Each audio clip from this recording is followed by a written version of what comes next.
Hi everyone, welcome back to Pre-Cal 40S. We're going to continue on with 3.3 from the textbook. It's R11, and in this video we're going to look at the integral zero theorem. So if we were to look at this following expression here, where we have x minus 1, x plus 2, x minus 5, they're all factors, multiply them together, we end up with x cubed minus 4x squared minus 3x plus 10. I want you to note that the factors of the polynomial are x minus 1, x plus 2, and x minus 5. The zeros of the polynomial are 1, negative 2, and 5. So the zeros are opposite to the connecting sign that are in here. Okay, now particularly have a look at this here, this plus 10. All right, so when we take and we multiply all the factors, the constant is plus 10, which means that only the factors of 10 can be factors of the polynomial. This is known as the integral zero theorem. So if we just look at this example right here, if we take negative 1, positive 2, and negative 5, and we multiply those together, so if we have negative 1 times 2 times negative 5, we end up getting plus 10. So I want you to think why that happens. I want you to think, well, this is the y-intercept, and what is the value of x at the y-intercept? Well, the value of x is 0 at the y-intercept. So this is why when you just take these numbers here, you multiply them together, it's as if you're treating x to equal 0, and you end up getting 10. Or the y-intercept, in other words. So this leads us to figure out an easier way, or kind of narrow down a number of opportunities where we can find possible factors of the following polynomial. Because really, how do we know what numbers to choose, where to start, where to end? Okay. So for this, what we're going to do is we're going to look at the 8, and we're going to take all the factors of plus 8, which is plus minus 1, plus minus 2, plus minus 4, and plus minus 8. Those are the only values that we could possibly take and figure out whether or not they are factors. No other numbers are going to work at all. All right? So that's going to help us with our strategy when we're asked to completely factor any given polynomial. So first what we're going to do is we're going to use this, and we're going to pick one of these values and see which ones make f of x equal to 0. So we're going to start with, let's start with f of 1, and let's figure that out. So that's going to give me 1 cubed minus 3 times 1 squared, minus 6 times 1 plus 8. And we want to see what that equals. Well, we get 1 minus 3 minus 6 plus 8, and that actually gives us 0. So, since f of 1 is equal to 0, we know that x minus 1 is a factor of my given polynomial. So from here, I can do synthetic division and figure out what the rest of them are. I could continue on and guessing and checking these values here if I wanted to, but it might be a while. I don't know. I'm kind of taking a risk doing so. So another strategy is from there, once you have one of the factors, you can do synthetic division to figure out the rest.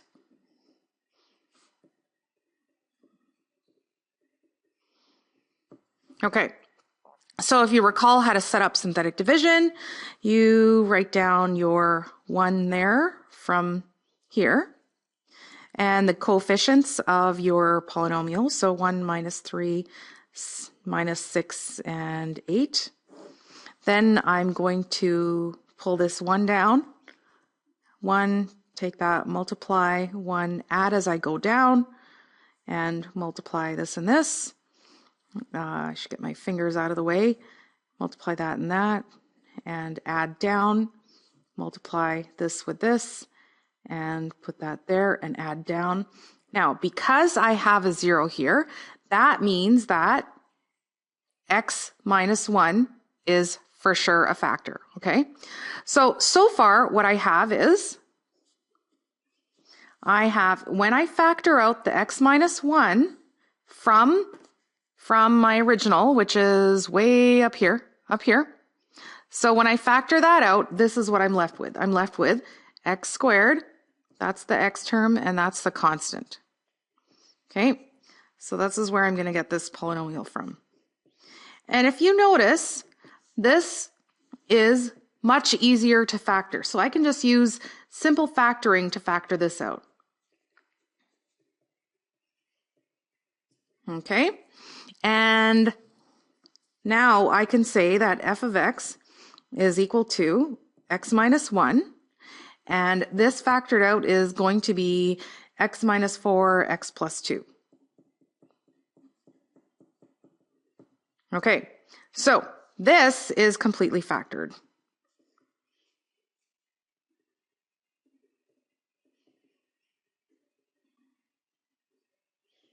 All right. Okay. Now, just a little aside and just kind of a little reminder. If I were to look at the remainder theorem, what does the remainder theorem do? The remainder theorem tells us the remainder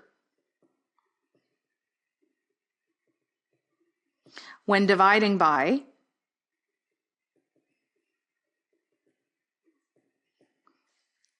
a specific value x minus a. All right. Now, if that value ends up being 0, then we know that it's a factor. So then we call that the factor theorem. Okay. So it tells us that x minus a is a factor when f of a is equal to 0. All right. So this next example is pretty much the same except for one difference. So if we look here, the coefficient in front of the leading term is not 1. It's something other than that. It's actually a minus 2. So what we do in this case is we take this minus 12 and we use the factors of the minus 12, and then we take the negative 2 and we divide each of these factors by negative 2. So I'll show you what I mean. So if I have plus minus 1, plus minus 2, plus minus 3, plus minus 4, plus minus 6, plus minus 12, because I have this minus 2 here, I'm going to take each one of these and I'm going to divide them by 2. Okay? And so these are what my possible factors are now. So in order, my list, let's just rewrite our list now so it looks a little nicer with everything kind of reduced. We're going to have plus minus a half, plus minus 1, plus minus 3 over 2, plus minus 2, plus minus 3, and plus minus 6. So these are now all of the possible zeros for this function here. Okay, so what I'd like you to do is I'd like you to hit pause and I'd like you to try and figure out, I want you to try, let's try x equals 1. And I want you to try x equals 1 and see whether or not it is a factor, and then go to the next step. So press pause and then come back and see what the answer is to this question.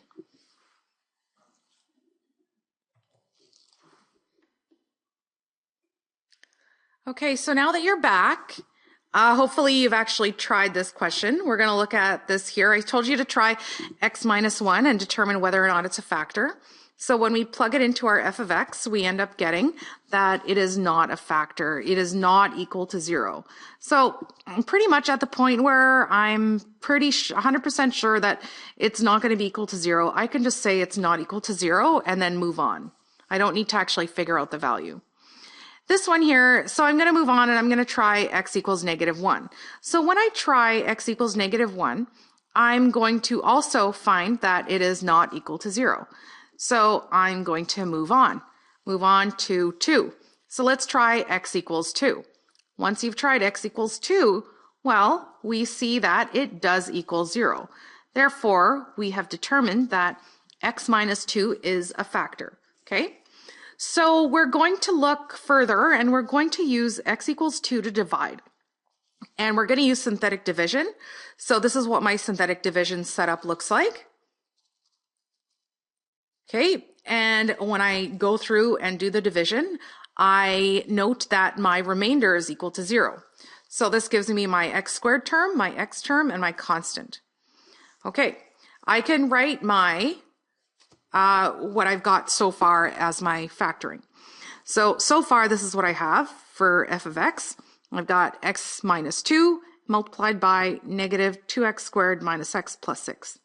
Now I need to go through and I need to factor this, factor the second bracket. So by doing so, I see that I now have f of x is equal to x minus 2 times negative 1 times 2x minus 3 x plus 2. Okay, so I'm going to rearrange that to write the negative 1 out in front so I can just kind of clean it up a little. So I've got f of x equals negative x minus 2, 2x minus 3, and x plus 2. So if I look at this here now that I've written it, and if I set all of these brackets equal to 0 and I solve for x in each case, for this one here I get x equals 2. This one here I get x equals 3 over 2, and here I get x equals negative 2.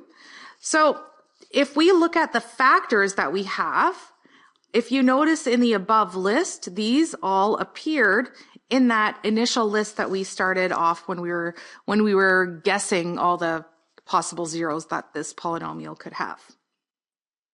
Okay, so these all appear in the list above. So just kind of as a little note.